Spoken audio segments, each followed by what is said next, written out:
Great. So it's in progress. And again, thank you everyone for coming.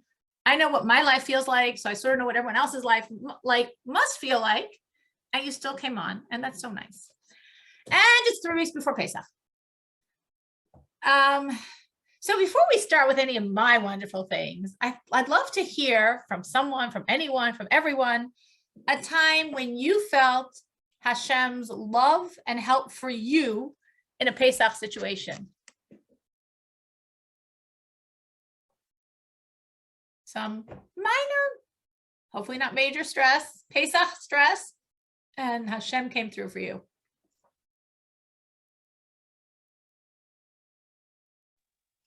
Okay, I'll start. Last year, I need to have surgery before Pesach. I could have had it after Pesach, but I didn't want to wait. I remember. So I scheduled it for 10 days before Pesach. And I got so much done before the surgery. And then I was nervous, but thank God after a week, I was okay. I had a lot of help from my kids and I was able to do the Seder. So I did one Seder and one lunch for the first day. So I think that was major help because I wasn't sure if I'd be able to do it, but I really wanted to be home. And between my husband, my kids, my cleaning lady, thank God, everything managed to get done. I did all the cooking. I felt okay. Thank God. So I remember, because I remember saying right before Pesach. Yeah. No, I didn't want to wait till after You didn't Pesach. want to wait. Right. It was a gallbladder, and I didn't want to risk having an attack on Pesach and having to go to the hospital on Pesach. Right. So that just was not worthwhile. So. Right. And it worked, and Hashem came through for you. Because for sure now you're nowhere near as prepared as you were last year. It just doesn't work. No, I'm getting there. I somehow always see that when there's a need or when I do something exceptionally good, somehow things work out so well. And I'm like, how come every morning doesn't work like this? And I've seen it like it's tangible. Like every morning I know how long it takes for me to get my son and this and all the details. And then I remember one morning my husband needed me to do something and I ran to school for him to drive him something in the interim, which means a half an hour of I have no extra minute, and it all worked out. Yes, so Basi just asked if this class can be in the zechus, in the merit of the refuah shlema for her mother-in-law. So let us tell her, yes, absolutely. So let us do this in the merit of Rachel Bas Dina for complete healing. And at the same time, I'm going to mention a special needs 19-year-old boy who's right now intubated, Rafael Moshe Ben Chana. And this also be for him for an absolute healing. So anyone else? So that was Yael's definitely feeling Hashem's hug Pesach. Anyone else has a time when Hashem came through for them in a Pesach situation?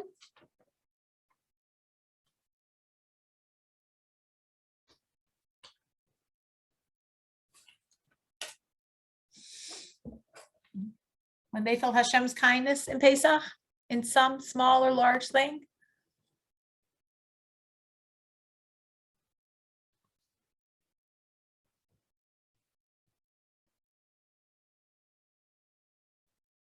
Well, I'm glad Yael says something. Otherwise, we'd be speechless. And what? Of course, Hashem comes through for us, Pesach. Of course, he does. I think I've shared this before. It's not even really something, but it's just, we don't buy anything on Pesach. So everything you have to buy beforehand. It's always hard to exactly calculate, and you always, don't want to buy unnecessarily. And at the same time, don't want to run short. Always a challenge. And I remember one year, which seems to happen almost every year, we seemed to be running out of oil. We were not going to have enough oil. We need that for Pesach. And we don't buy, and we'd be stuck. And I was like, And my daughter said to me, Ma, you trust God for everything. Trust him, the oil will last. And I was like, you're right. He can only do the big things. He can also make my oil last. And I said, okay, that's it. No nervousness, no stress, no worries. Hashem, you will make the oil last. And he did. So it was very nice bringing him into the picture, and it definitely calmed me and centered me, and my oil lasted. So Mrs. this is Turner, a why don't you buy on Pesach? just as an extra stringency, because once it's on Pesach, it's sitting in a store. Who knows who touched it? Who knows what might be on their hands? Then you bring it into your house. You know, just being super careful in those lines. If it's not in your house before, you never know what came in contact with it. So what's the difference between buying before Pesach and after Pesach? Because before Pesach, you own it. And then when you own it, when you do your bittul chametz, it's yours. So you can mevatel anything. But on Pesach, you can't mevatel anymore. So no problem. Dina. Just curious, Mrs. Turin, do you also do that with fruits and vegetables that you can wash?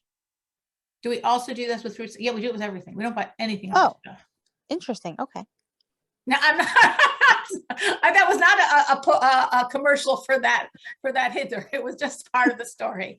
But yes, everyone has hidurim. Everyone has things they're very careful with. Pesach is a time when, as I tell my children, however strict you think we are, trust me, there are people stricter. To all my children, there are people stricter. There are plenty of people stricter than us. Don't worry, it's all good. It's Pesach. And we use like nothing, and the food is the most delicious food of the whole year. So it's all good. It's Pesach.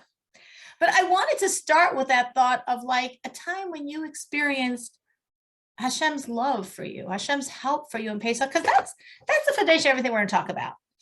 Because he is your silent, active partner, your silent, active support. Hashem. Remember, he is with you. Remember, he is helping you. Feel free to turn to him, obviously not only for Pesach, for everything else in your life, to thank him, to ask him for more support. So I wanted to start, and I know everyone does Pesach differently, and some people are going away, and some people have to make it where they go away, and some people are home, and some people, everyone has a different Pesach story.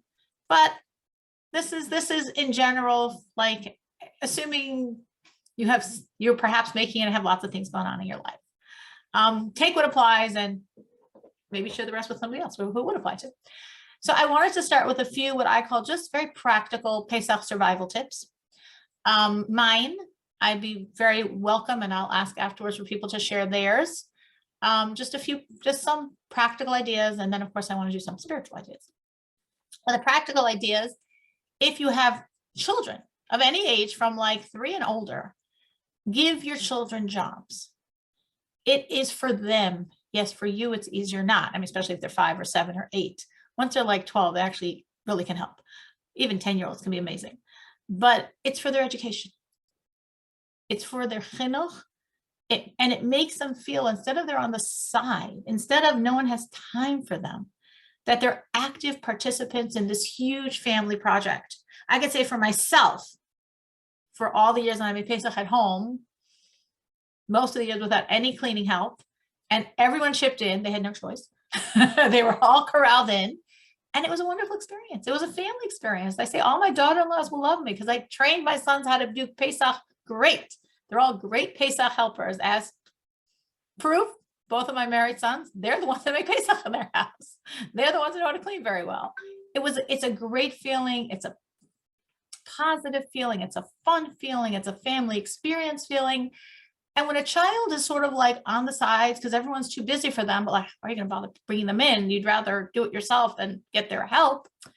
Some children can feel really bad, and they even start feeling bad about the holiday, about themselves, about their role in the family. And this is, of course, what I'm saying is not only true for Pesach, it's true for many other situations. We're talking about Pesach. You could apply it for many other situations. And when you bring a child in and you need their help and you appreciate their help, they're a big player. There's someone important. There's someone that's also doing something. I remember myself as a child, the same experience. I remember working hard to clean for Pesach as a child, at least in my vision, I thought I was working hard. And I felt really good about myself. I felt really big. I felt really like I'm helping. I'm part of the team making Pesach.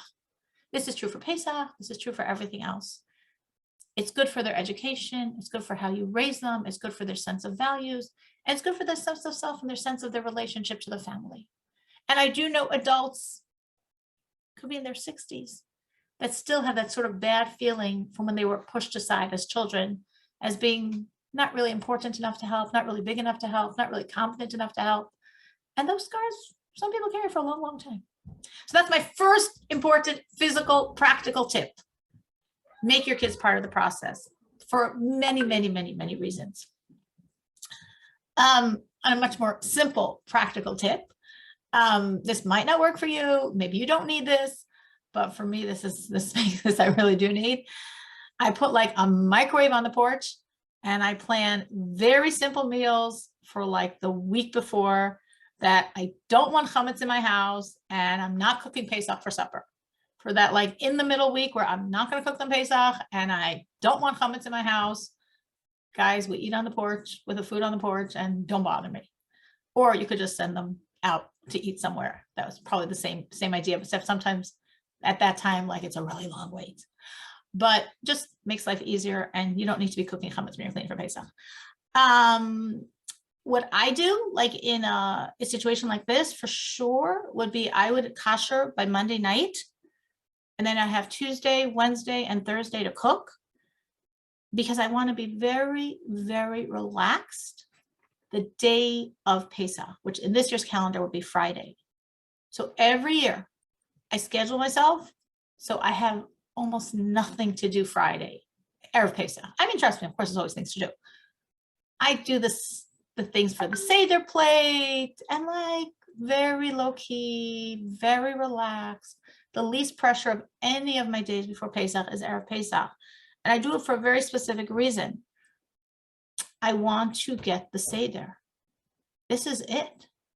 The Seder happens twice a year, and there's so much spirituality going on there, which you do know or you don't know. But even if you don't know, you want to be present. I want to be present.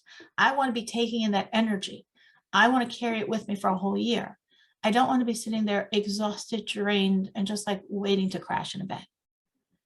So the way I, for myself, help myself with that is have my least stress on that Friday, on Erev Pesach, so I really can sit by the Seder as a mensch. And it's sort of like a mindset. It's like whenever Shabbos comes in, you'll be working to the last minute. So if in my head, I have to be done my cooking Thursday night, I'll be done my cooking Thursday night. If I need to be done my cleaning by Sunday, I'll be done my cleaning Sunday. It's just whatever time you set for yourself. So it just helps me. I'm sharing it. Another idea, I'm sure you've heard this from many other people. Anyone that talks about Pesach for sure says it, but I'm going to add and say the same thing that everyone says, just in case you somehow missed it from everyone else in the world telling this to you. Pesach cleaning is not spring cleaning. We have this sort of urge, I have to confess, because nowadays I don't clean for Pesach because I go to my son in Springfield. He has a Chabad house there. I do the cooking, but I don't have to do the cleaning. But I have still been cleaning this week. I like polished all my silver. I cleaned my chandeliers. I cleaned my cabinets. You know, it's like, I don't know. It's not like I have extra time. I just have that need. So for sure, many of us as women have this need to like spring clean for Pesach. But like remind yourself how you cleaned for Pesach during COVID, March of 2020. And maybe that you're a bit too lax, but possibly now you're doing too much. It doesn't have to be the opportunity to sort out your children's closets unless you have time for that. And you can still be ready Monday night to kasher. And you enjoy it. It feeds you. You feel great about it. Well, then why should you deny yourself a pleasure? But if it creates stress, if it creates that you're short on time, leave it for the summer. Another just very, sorry, I'm going quickly because I really, really want to speak about some spiritual ideas, but I also just felt, I don't know who this is for, but someone here, this is relevant. So everyone else will just listen. Another really important idea with Pesach is don't compare yourself to anyone else. Don't compare your ability to clean, to organize, to cook, to get your kids to do the work, to create joy, to run a tight ship, to balance the budget. There's so many skills we need. Don't compare yourself to anyone else. And that's a very, very strong technique of our evil inclination, of our Yetzer Hara, designed to make us feel really, really, really bad about ourselves. So you are doing the best you can with the tools you have. You're on your own trajectory, and you have no clue what is going on in someone else's head, in someone else's heart, in someone else's kitchen. So don't get fooled and don't compare yourself. which of course doesn't only apply for Pesach. Another practical thing, of course, this is sort of very situation specific, but try to get your husband on board as much as possible. Now, every husband has different skill sets. And again, don't compare. Don't compare to what your friend's husband's doing. This also applies for many other things, not just Pesach. But every husband can do something. Some can do more, but everyone can do something. Some can clean. Some can shop. Some can kosher.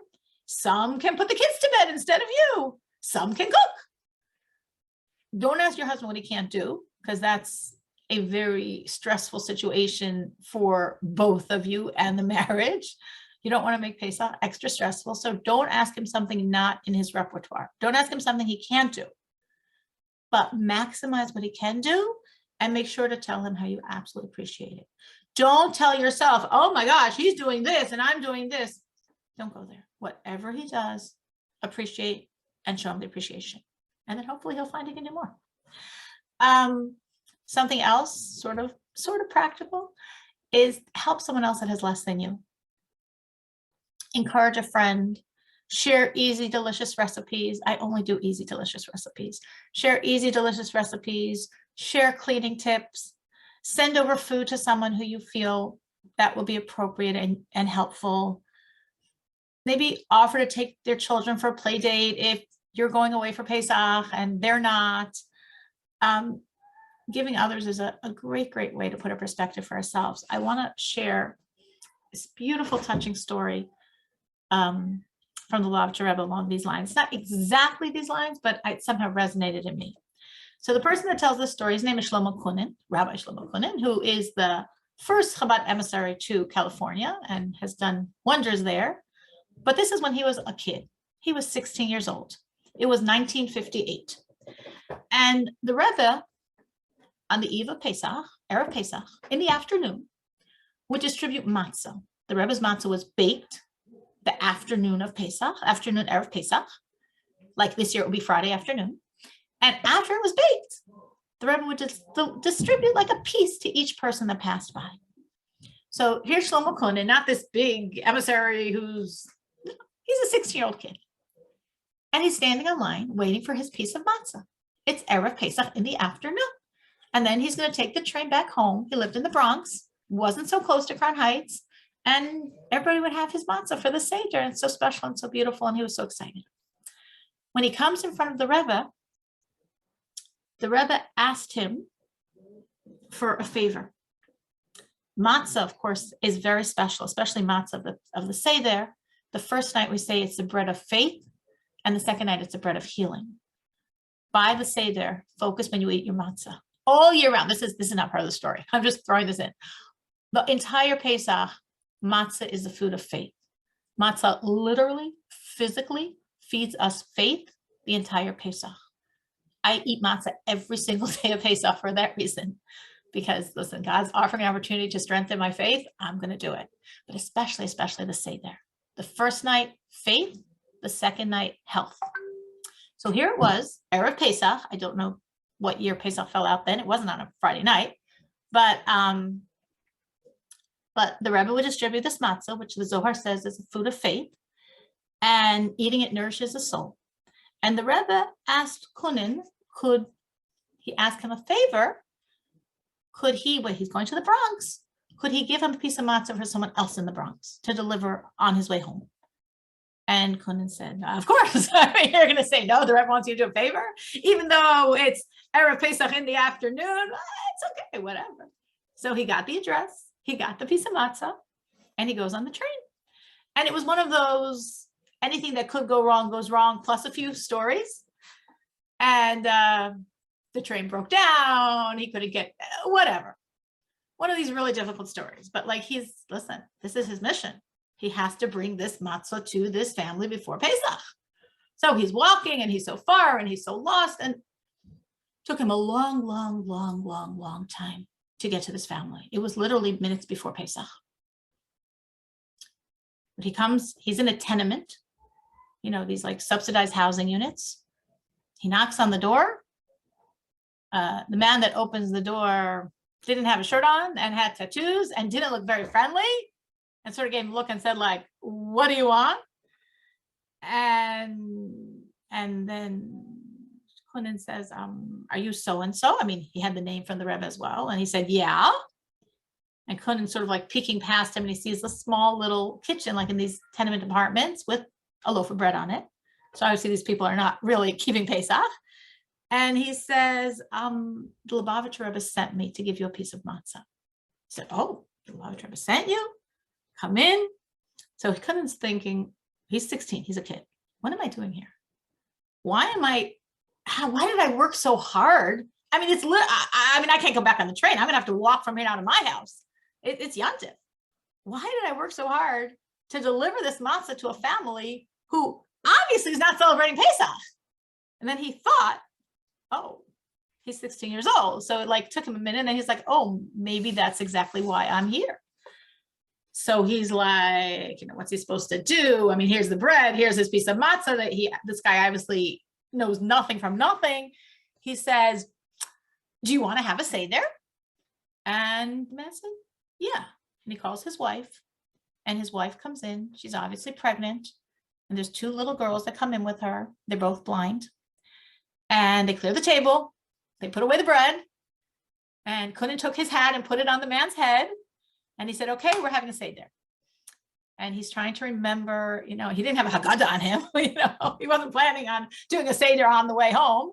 He didn't have Haggadah on him. He was trying to remember from memory, whatever he remembered of the order of the seder, of the liturgy of the Haggadah.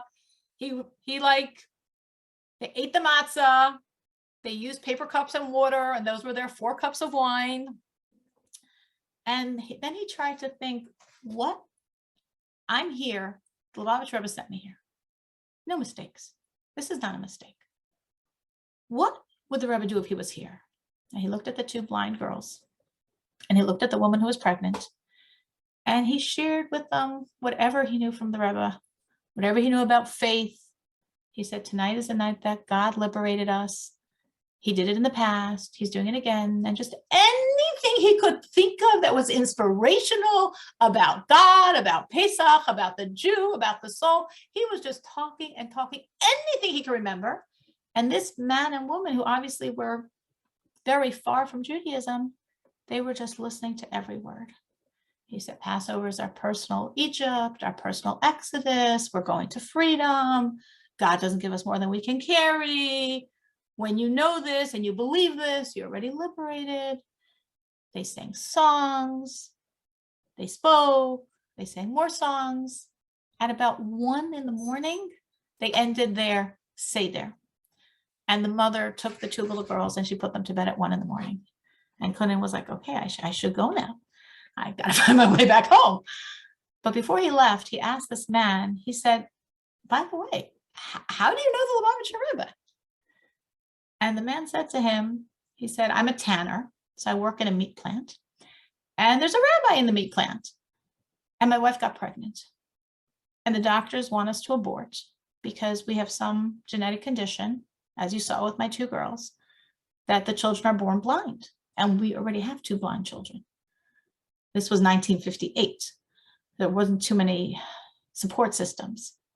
So the doctors want us to abort, and we don't know what to do. We didn't know what to do. So I asked the rabbi what to do. And the rabbi told me to write into the Lubavitcher Rebbe. And I wrote into the Rebbe, and I got an answer back. And the Rebbe said, have faith and have the child. And we didn't know what to do because we didn't think it was possible to have enough faith to have this child. But now, after everything you just gave us at this Seder, we're going to do it. We're going to have faith and we're going to have this child.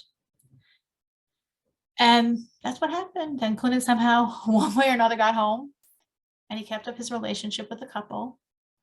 And they had a child. He was a boy. He was born fully sighted. And he kept up his relationship with the couple, and the girls grew up, and the girls, thank God, both got married and both had children of their own, all of them fully sighted. And it was just this beautiful sense of this poor family living in this housing project for the blind in the Bronx. And the Rebbe took the time to bring them that matzah, to bring them that faith. And obviously each one of us in a very, very, very different way. I think we also can sort of stop and think, who do I know that can use some help? Emotional help, spiritual help, physical help. It's a lot of needy people around Pesach time. Who do I know that can use some help? I can do just like the Lubavitcher Rebbe. I can also like think and extend myself to help someone else. And I think that's a great practical Pesach survival tip. Dina, did you have a question or comment? No, I'm sorry. I think my hand was Oh, just up okay, it accidentally. went up. I'm not. No problem. Thanks, Does sorry. anyone else, before I go on to the spiritual part, does anyone else have what they would share? Any other practical tips for people? Because, you know. I just have a question. Sure. That 16-year-old boy who didn't show up at home for the Seder at his parents' house till 1 in the morning, weren't they worried out of their minds? I was wondering the same thing. I mean, I think about the practical things here. And I was why actually people wondering the text same thing. He happens to be this Kunin, even though he was 16, he's a very, I was comparing him to some of my children, like who would have closer to his type of personality. So I'm assuming, again, there were no cell phones. So he at no point called his parents to let them know, obviously. He couldn't borrow someone's cell. But I have this feeling his parents were like, Shlomo, he's probably doing something. Well, he's okay. I'm assuming he got picked for it. It wasn't random. It wasn't like he was the only chassid standing on line from the Bronx.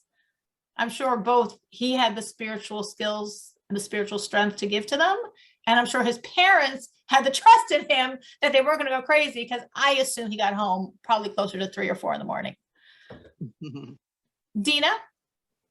I was actually wondering, when you were saying about eating the matzah, how it gives us faith and freedom, what about Chol Hamoed and after the first days? Yes, absolutely. Every single day of Pesach, eating matzah is literally, physically imbibing belief in Hashem. And that's why I said every single day of Pesach, meaning obviously on Yom Tov, but all the days of Chol Hamoed, I eat matzah. That's so hard because I don't really like matzah. I'm not saying it's easy. I'm saying it as a spiritual virtue. I understand. I, for some reason, have trauma of washing and benching. Don't ask. But I do it because if Hashem is giving me an opportunity to literally physically eat faith, I'm going to say no. It says Kabbalistically that matzah is the energy of the food of the angels. And the Zohar says it's called michla dehemnusa. It is the food that feeds us faith. Specifically, the first Seder is belief. The second Seder is health. So if you know anyone that for sure is struggling in health, and you can encourage them to eat a piece of matzah, belief, of course, for all of us. But over the whole Pesach, yes, I make a point every single day of Pesach to wash for that reason. If you're willing to help me have more faith in you, God, I'm up for it. I'm going to push myself. I'm going to eat 2 ounces of matzah every day just for that reason. Absolutely. Okay.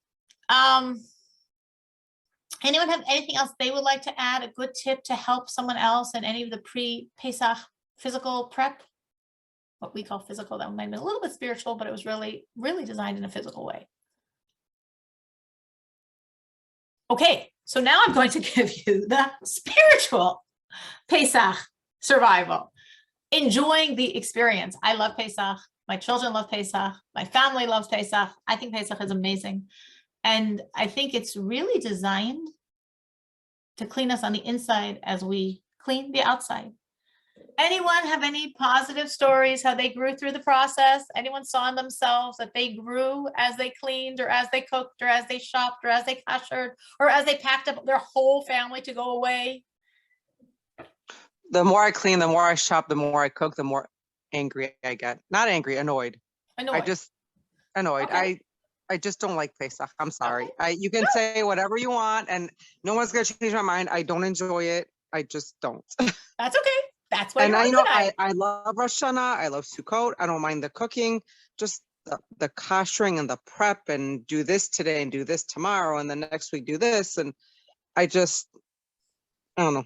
And all the koshering. I don't enjoy it. I just don't. You said this like 3 years in a row already. Just you gotta give us something else this year. No, I'm still the same. Sorry. No. It's like Rabbi Akiva's rock. Rabbi Akiva's rock, drop by drop by drop, Yael. One day you will love Pesach. I can't say it's going to be this year, but I know if something's true and something's from the heart, it penetrates. And what I'm saying is true, and it's definitely coming from my heart. And Shira said you've been hearing it for 3 years. I So know. there's I at least complain 3 drops in your heart now that weren't there 3 years ago. Yeah. No, I used to complain a lot. Now I just do it and I don't complain. So- Hey, awesome. You don't want to complain because you don't want to raise a bunch of children that are also going to hate Pesach. Exactly. Exactly. Great. You want to give your kids what you never had. So if enjoyment of Pesach is one of those things, you're going to give that to them. Sometimes I think Hashem knew what he was doing. Like he knew what it would mean for us to keep all these laws. There are no accidents. Nothing is random. There is a reason why we are working so hard physically, cleaning, shopping, koshering, cooking. Even for people that go away, it's a lot of work. Organizing all the clothes, getting everything ready. But it's still a tremendous traveling there, dealing with your kids not at home. That's also a pressure. It's a whole body experience. It's deliberate design. There's a story that I'm sure I've told in the past, but I always think of the story before Pesach. So sorry for sharing it again. It was about a young man who applied. This was in the early 1900s. And the Lubavitch, Chabad, had opened up a yeshiva. In those days, yeshivas were sort of rare. That's when the whole concept of yeshiva was just starting. And a Chabad yeshiva, this was like unheard of. You're going to sit and you're going to learn Hasidus, like a piece of Gemara, like unheard of. But they opened it up. This was a big, like daring spiritual experiment. The Rebbe at the time, who was the 5th Lubavitcher Rebbe, was like the dean of it, if we will. And his son, who became the Rebbe after him, was the principal. And this young man applied to enter yeshiva. And he met with the principal, the Rebbe Rayatz, and the yeshiva had pretty high standards. And he was very unsure if he should take him or not, because he could see he was very smart, and very knowledgeable.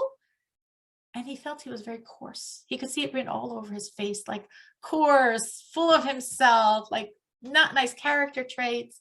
He's thinking, that's not really what we want. I mean, it's nice you're so smart, but that's not the only thing that matters. And you don't need to be that smart, but we want you to be a nice person. That matters a lot. We want you to be spiritually open and nice and humble, not full of yourself and arrogant and coarse. And he really didn't know what to do.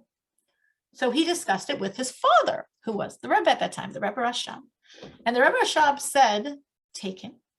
It was shortly before Pesach. It was like a week or so before Pesach when this young man applied. He said, take him, but you have to do 2 things with him. You have to give him the hardest, most draining, most physically arduous jobs to clean for Pesach, because all the young men are the ones that are the cleaning crew for Pesach of the yeshiva. So everyone's working, but he has to have the most difficult jobs every single day, nonstop work. And at the same time, you have to tell him every single day, there's all this Torah that he has to learn, and he has to come and he has to review with you every single day. So you're going to push him to his max physically cleaning and push him at the same time to keep godly and learning. And you have to do this every single day till Pesach. Okay, this is what the Rebbe said. This is what his son, the principal, who became the Rebbe after him, did. And he took the boy, but he says, in this school, it's a very small school, and every person is individualized, and you have to completely listen and do whatever I'm telling you. Of course. So every day he gave him the hardest, most draining physical jobs, in the cleaning, in the koshering, the hardest jobs. And every day he put on him more and more stuff that he had to learn extra beyond everyone else. And he had to come to him personally for him to test him on it every single day. And he did this until Pesach. And the Rebbe Rayatz, the previous Rebbe, the principal at this time, he says that by the Seder, the whole yeshiva had the Seder together. And he, as the principal, is looking around all of his students and just feeling that Pesach glow and looking at each one. And when his eyes came to this young man's face, he said he couldn't believe it. He said it was a different face. He didn't see the coarseness. He didn't see the arrogance. He didn't see the poor qualities and character traits. He saw a beautiful, refined, shining face. And I always think of that story because Pesach's a lot of work and God made it that way. And God has a reason. And somehow in my heart, I connect all the work and God's reasoning with the story. It's really for our growth. It's really potentially, it's a gift. It's an opportunity for us to change. As we clean the outside, clean the inside. I said, I don't clean. I mean, I did for many years. I did my dues, trust me. But now I cook, and I actually find the cooking more draining than the cleaning. Yeah, Elle probably thinks differently. I find the cooking more draining, but it's still a good deal. So I still am working hard. And it's still an opportunity for me to change. So I have a few ideas. I came up with 3 different strategies. Take all, take one, don't take none, take at least one, of how you can utilize the pre-Pesach time. And again, if you're making Pesach the entire way like Yael is, if you're going away to a hotel, there's still a lot of stuff involved. This is still the energy of pre-Pesach. This is still a super auspicious time to clean up the inside, to change, to grow, to access that energy of inner refinement. So I have my ideas. Does anyone have ideas that have worked for them in the past, that they've tried to utilize this time and really grow? Anyone have anything they'd like to share?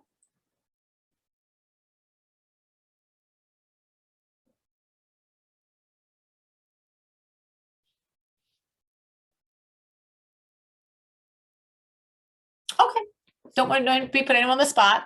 You know, maybe later people can share, maybe people can text things that have worked for them, because we all do Pesach every year. Shira said, I've heard this from you for 3 years in a row. We've all been doing Pesach for a long time. So we all probably have grappled with, how do I utilize this in a positive way? How do I change myself in the process? So I'm going to give you 3 ideas. Be open-minded. Maybe one of them will work for you. Maybe more than one. Maybe you'll share one with someone else that will work for them. First idea. I'm talking about cleaning. So pick a part of yourself that you would like to clean. Create a mantra to express that change. And have this mantra, have this saying, this slogan running in your brain as you do your Pesach prep. The shopping, the packing, the cleaning, the cooking, the koshering, the peeling, the chopping, the handling the kids, all that's involved in the next 3 weeks. Keep this mantra on like automatic pilot in your brain. What you really are trying to do by this is rewire your thinking. We really have an amazing ability to change how we think. Unfortunately, most of us don't do that. We're sort of passive recipients of what our subconscious throws at us and what our Yetzer Hara throws at us. We sort of deal with that. But we can really be the controlling force. We can really make things happen in our brain. And that's the most important place to make things happen. So if you pick this thought, whatever the thought is, and you just keep thinking it and keep thinking it and keep thinking it and keep thinking it and keep thinking it, it really moves you from your natural, maybe unhealthy state to a better, healthier, cleaner, more refined you. It's an opportunity. However you're making Pesach, all of you can take this. It's an opportunity to grow, to leave your Egypt, to leave your personal limitations. I desperately want to leave my limitations. It's an opportunity for me to do so. So I want to take the opportunity. The same way I make sure to have my matzah, and please have matzah every single day of Pesach. When I say matzah, I mean handmade round shmur matzah. That's the best, and that's the most spiritually powerful. Every single day of Pesach. And I do that because I want to have belief. I want to have faith. It's an opportunity. I'm going to let it pass. So the same way, I want to utilize the time now, because this is also an opportunity. This is also a chance. This is also a gift. I don't want to waste it. Another idea. I'm only asking you to pick one. Another idea. This sometimes works a little better. It depends on the dynamics in your home. Make a family goal. For example, this Pesach, we're all going to be focused on the Hashgacha Pratis, on the Bitachon, on the simcha. We're all going to be trusting and joyous and seeing God's fingerprints everywhere. We're all in this together. We all as a family agree this is how we are doing Pesach this year. Why is that good? Well, first of all, you're all going to remind each other. You're all going to affirm each other when you go for the goal, the family goal. You're all going to be like talking the same talk. And so as a family, you have your own exodus in this area. It is really nice, again, sort of like the idea I said originally, it's really nice to get the kids involved. Because a lot of times, even in very spiritual ways, we're on our own trip and they're not on our trip. You know, they're doing their thing. They're trying to figure out the best Chalamai trips and what they want to do and what they want to buy and what they want to see and where they want to go. And you're like, you know, trying to have the exodus from Egypt. And like, there's a little disconnect there, or a big disconnect. You're sitting at the Seder trying to feel whatever the feeling is, and they're like maybe doing other things. So it's really nice to make it a family experience, to bring them all in, to make this with like, you know, family fun, family pride. We're all going to affirm each other. We're all going to notice. We're all going to remind each other. It's nice for, as a family unit, to do something like that together. Now, again, as I said before, this does not have to be only before Pesach. You could do this any time of year. You could do this once a month with your family as a monthly family project. But Pesach is a great time to start. If you are going to do this, what I would suggest is, before you present this to your children and husband, come up, already figure out 3 relevant goals. Because, you know, your kids are going to be, what are we talking about? My crazy mother. So have ideas that are going to make sense to them, not ideas that are going to make sense only to you. Have ideas that are tangible, that make sense for them, that we can all work on together. And have the kids pick, not you, not your husband, have the kids pick which is going to be our family's goal this Pesach. Majority wins. And the rule is beforehand, whatever the majority decides, we're all on board. We're all in this together. Even if it wasn't the work you signed up for, you say, I'm the same way. I'm not even have a vote. Dad's the same way. He doesn't even have a vote. We're all in this together. Whatever the majority decides, we're all going to do it. Because you already picked 3 goals that all make sense. So it really doesn't make a difference what they pick. It's a really, really, really nice thing to do. Don't think my kids would never go for it. Go in there with the attitude of, we're doing this as a family. I will tell you, this is a different idea, but just really, my husband showed me tonight. This is only for the children. This isn't for you.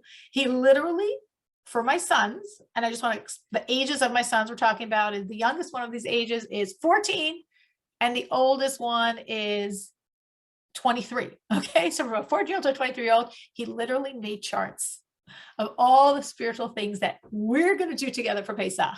With everyone's name, everyone has a chart, like the charts they give in school, but this is like for children that are way past those elementary school charts. And we're going to do this together, and we're going to, you know, make some great, exciting, this is how all of us are going to be making Pesach. So it's all about attitude. If you present it with this great, positive, fun, joyous opportunity attitude, hopefully they'll go on board. And it could be really transformative for the family, especially if you pick wise goals.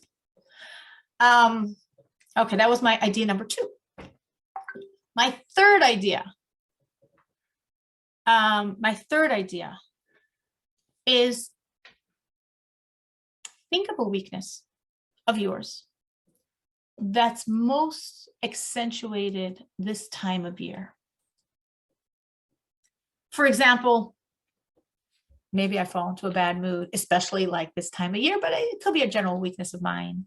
Maybe I get stressed in general, and especially now. Maybe I have a pity party. Maybe I lose it.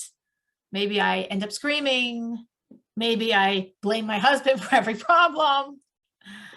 Maybe I start hating my life. Maybe I feel incompetent. Maybe I get too controlling on my husband and on the kids and snapping at them all day long. There's a lot of ideas. I just throw out a few of the common ones that all are relevant pre-Pesach. There are many others. Think about yourself. and think of a weakness that comes out during these times and during this type of preparation, during this work, whatever your work is, because no matter what you're doing, we all have work. And tell yourself, this year, I am exactly going to conquer this area. And keep reminding yourself, I can do it. I am going to conquer this area.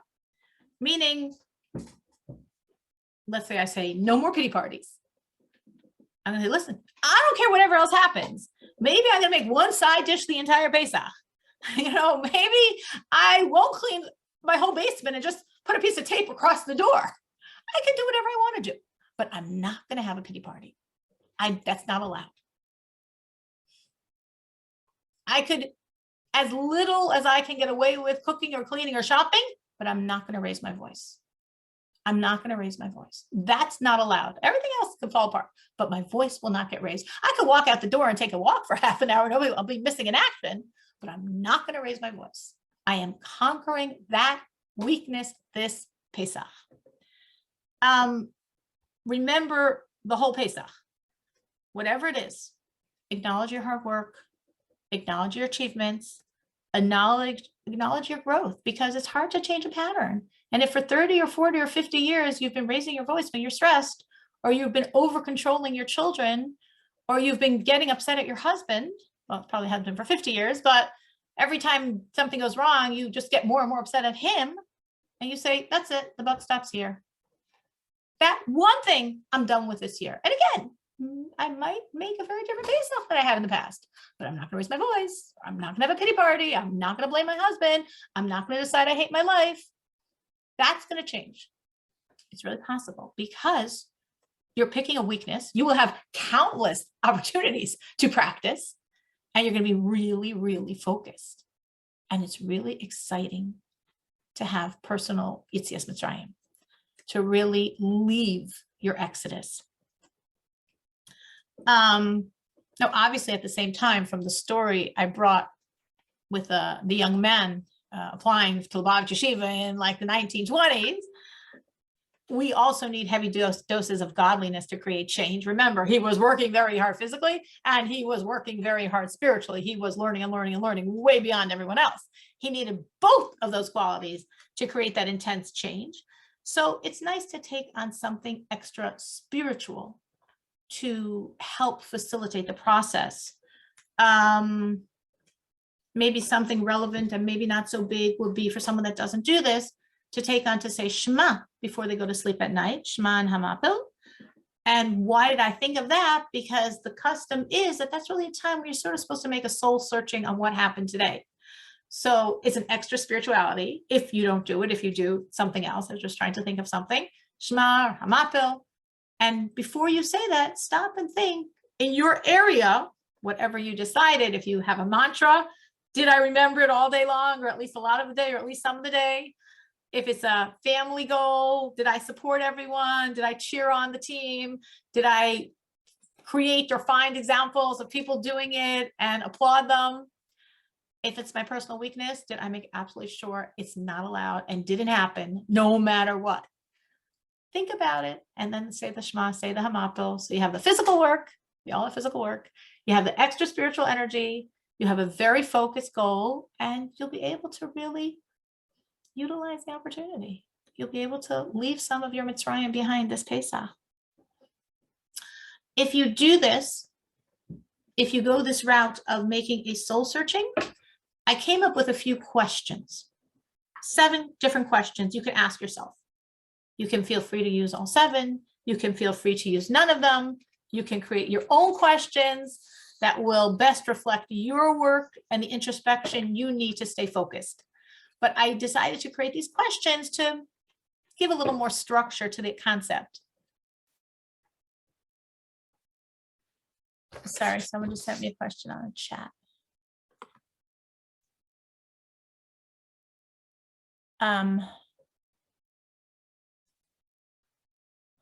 So I'm going to answer the question, but if I didn't understand the question properly, then please just explain a little more. But what I think the question was is, this sounds very beautiful in theory, but practically it seems like so difficult. And you're just trying to make Pesach. And now you're also supposed to be cleaning yourself and working on yourself and doing all this stuff. It seems like a million miles away. If that was a question, I'm going to answer it. If I misunderstood the question, please write it with more details. So it's a great question. Here you are, probably all busy.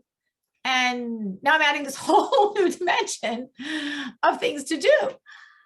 I look at it a little bit differently. I look at it that this is like the motor that will make everything else happen so much more smoothly. Meaning when you're adding the spirituality, we're talking right now about adding something spiritual, like I suggested, Shema, Hamapil, making some soul searching account, that's adding spiritual blessings to your life. Any addition spiritual you do adds the blessings. When the blessings are there, things flow so much more smoothly. That same impossible to-do list happened without so much stress, without any stress, because there was all God's blessings greasing the wheels. So that's in terms of why now, when you have less time than ever during the year, should you add more spiritual stuff on your plate? You should add more spiritual stuff on your plate because you have so much to do and it's impossible, perhaps, because this will help it all happen very smoothly. In terms of why now, when there's so much on my plate, should I work on my own spiritual growth? Why don't I wait for like after Pesach and think about it? Because two reasons. One is this is the time. God's energies are always shining in specific ways at specific times. This is the time of Exodus, of leaving Egypt. This is perhaps why God gave us so many physically arduous rules to help our spiritual journey. So you can work and should work on yourself, of course, every day of the year. But this is the most auspicious time to make it happen. So that's one reason why I'm suggesting you should do it now. The other reason is when you work on yourself, it will really lift you up and help you manage everything else. When you're working on yourself, it feels good. It's like, oh my gosh, I didn't think it was possible to spend all day working on Pesach and not scream at my kids. And guess what? It's not only possible, it actually happened to me today. Wow. I didn't think I could get my whole family on board and happy about this goal. And guess what? We're into it. It's cute. It's fun. It's so nice. That's the energy in the house. So a lot of these things we do for God, for spiritual growth, might seem like I'm burdening myself more. I'm not burdened enough, and now I'm burdening more. But it's really the opposite. Each time as we do in this direction, it unburdens us. It makes everything else get lifted up. It becomes more doable and more joyous and more accomplishing and achieving. So I hope that answered the question. If it didn't, please continue the personal chat to let me know. In the meanwhile, I'm going to share 7 ideas that you can ignore all 7, because I was just trying to create, well, if someone does want to do this soul searching at night pre-Pesach with some of the ideas of the class in their head, what would be their soul account? What would they be thinking about at night? What are they checking? So it's good to have a question as a focal point to think about yourself and introspect. So I created 7, and as I said, maybe none of these are relevant, maybe a few. Feel free to use as many as are relevant. Feel free to create your own, using or not using any of my ideas. The idea is more for you to understand the model than really literally take these questions. 1, again, none of these might be relevant, they all might be relevant. Did you, and therefore the rest of your family, suffer from inner stress over Pesach, stress over the work, stress over the money? Did that happen today? That's one type of introspection. 2, did you do whatever you did today with positivity, with energy, with joy, with happiness, with pleasure in this upcoming amazing gift of a holiday? Different type of question. 3, did you appreciate that you're synced in, that you're aware of above as you're dealing with below, so you could do everything with purpose and without resentfulness? The more you're synced in, the more you're aware, the more you understand this is God's script, the more you do it with purpose and not resentfully. 4, did you accomplish your Pesach goal of the day?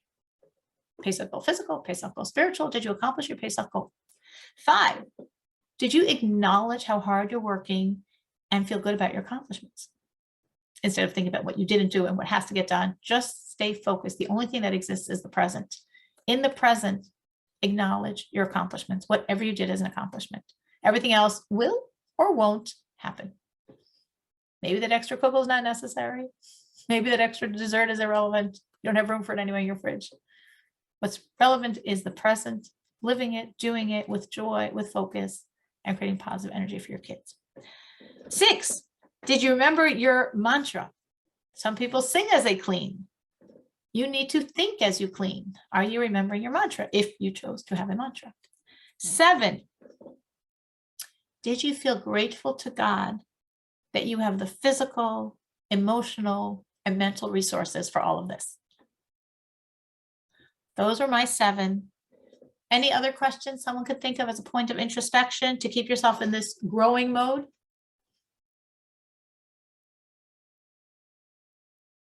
I mean, they were more like examples than trying to be comprehensive, just different examples of the type of soul searching, introspection you can have on a nightly basis. Some people say at night when I'm exhausted, I cannot do that at night. So maybe do it in the morning on the yesterday's work. That works too. If you're too tired at night for your brain to work, do it in the morning when you wake up and think about the day before. That's also a very, very good time to do it. It's good to have a focus question. You can have a few, you can have one. You can use mine as ideas for things that are more tailored for your own work. But it's good because otherwise you're like, introspect, I don't know what I'm supposed to do. All right, move on. Or you can stop and have a question, then you have to answer the question to yourself, and that helps you stay focused, stay growing, stay positive, stay joyous, stay a nice, fun person to be around. We're told in Nisan, our forefathers were redeemed from Egypt, and in Nisan is going to be the future redemption as well. It's a very famous saying of the sages. I'm sure many of you know it by heart. B'Nisan nigalo v'seinu miMitzrayim, u'b'Nisan hasidin ligael. In Nisan we were redeemed. In Nisan we will be redeemed, which means this is the best month for Mashiach. Of course, every day is the best month for Mashiach. Every day is the best day for Mashiach to come, and Mashiach should come. So we don't have to only have Mashiach come on Nisan, but our sages do say it's going to happen on Nisan. So it's a very, very auspicious month for it to happen, which means there's tremendous energy for it to happen. There's tremendous energy of redemption. So it'd be nice to, as we're saying, be in our best behavior to make it happen, to push ourselves spiritually as well as physically. Hashem appreciates both. He appreciates everything we're doing physically. He appreciates everything we're doing spiritually. We don't want to say next year in Jerusalem. We would like to say this year in Yerushalayim. So it's an auspicious time to make it happen. So I so appreciate everyone that came because it's a busy time and life is always busy. So I always appreciate when people come on. And I also appreciate the people that don't come on, but really wish they could, because that also means where our minds and hearts are going in the right direction. Try to think about the ideas I said. Try to think through the physical tips. Pick at least one that could be relevant and try to use it to help yourself or to help others. Think of the 3 spiritual ideas of how we can really cleanse on the inside, deep, good cleaning. Pick one. Don't say, for someone else, for a different lifetime, for when I'm older, for when I don't have kids around, for when I'm going somewhere else for Pesach. It's for you. It's for now. Pick one. I'm going to pick one. I'm going to do it. I want to utilize the time. Try to pick one and do it.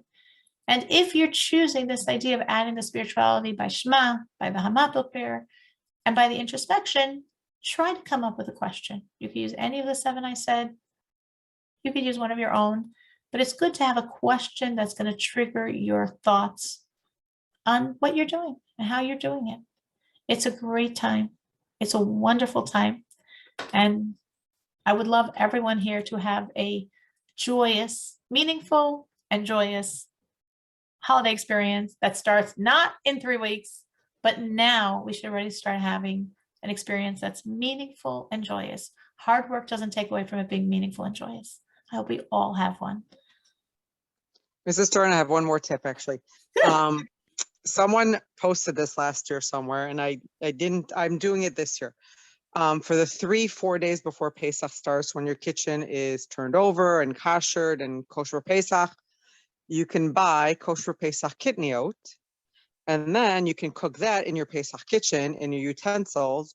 You can buy like kitniot snacks, you can buy rice cakes, you can buy rice, you can buy beans, and then you have like foods that you can make that are kind of like real foods, but that aren't gonna bring chametz into the house. That's a great tip. Now I wouldn't cook in my pots, things I don't eat on Pesach, but definitely in terms of the snacks, I agree with you. We actually do that always because we eat like nothing on Pesach, but before Pesach, that's exactly what we do. Once your house is clean for Pesach, then you could, whatever, for us, it would be the potato chips or the cookies that we would eat on Pesach, but now it's fine. And they're not chametz. And there are no chametz crumbs in your house. So if they make crumbs, you don't have to panic. Exactly. Who cares? Kosher Pesach crumbs. So it's a great tip. Thank you for sharing it. I actually always do that, and it definitely works. It's a very, very, very good idea. No, I bought rice this year. I'm gonna make rice for those 3 days. Good. It's Good. whatever. You're It's a game changer. It's like we don't eat rice. Moroccans don't eat rice on Pesach. Oh, But interesting. no problem making it the 3 days before. So Good. and that then makes you something feel else for better. everyone else. Take advantage of Mariano's, everyone. Their grills are kosher Pesach. Go beforehand, buy stuff, freeze it. It's ready to go. What a great idea. Make your life easier. What Yael is saying is make your life easier. I agree. That's the tip she's saying. Think about what can I do that would make my life easier, and then do it. And Hashem will be very happy that you did. Anyone else? That was such a good tip. Anyone else? Come on, we all do this every year. Any other great ideas that you've learned over the years that have helped you?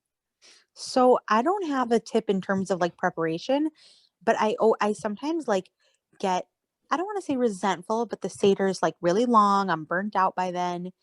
And so I just choose like one thing that I like really learn about and look forward to, so that like Magid or like something in the Seder that like instead of like going from one just long night, it turns into like I'm really looking forward to this specific thing that I learned about, and I try to like choose something towards the end so that like I'm really excited about it the whole time. That is such a great idea. I will share one of my things that I love at the end, because I think what Dina's saying is a great idea. Shvol chamascha. It's really at the end. It's after your meal, right? It's after you're benching, and we're told that when we open the door, literally Eliyahu Navi comes. Literally. That's what's explained Kabbalistically. That energy from Eliyahu Navi comes to every single Jew Seder when they open the door. So to me, that's always a very meaningful time. There's actually a little story, with the 5th Lubavitcher Rebbe we mentioned before, and his son, the 6th Lubavitcher Rebbe we mentioned before, but when his son was much younger, and this Rebbe is saying to his son about Shvol Chamascha, he said, don't waste the opportunity. Ask meaningfully, because this is a really important time that you can really get answered. So to me, to think of a Rebbe saying that, like, don't waste the opportunity, don't waste it on little silly things. Really think before and ask meaningfully, because Eliyahu Navi is really there. It's a really special time. So that's my towards the end, nice, very special time, very special moment. I always go to the door. You don't have to go to the door, of course, but I always go to the door because I feel more the experience when I'm at the door, and I really envision Eliyahu Navi there, and it's very meaningful. I did have a guest one year, I will say, that he swears to this day he saw Eliyahu Navi. No, I never saw Eliyahu Navi, so I don't know. It was after a few cups of wine, but he says, no, I no alcohol was in my system that made me see it. I saw Eliyahu Navi. I've never seen him before. I saw him when the door opened. So maybe he did, but I never see him, but I know he's there, and it's a very meaningful moment, and it's towards the end of the Seder. So that would work with Dina's tip. And I like that tip. That is a great idea, because there's a lot of people that like feel that, and it's really good to have something towards the end to look forward to and be excited about. Anyone else? Those are 2 great tips. Anyone else? Anything anyone's learned over the years that they makes their Pesach more meaningful or easier, or both?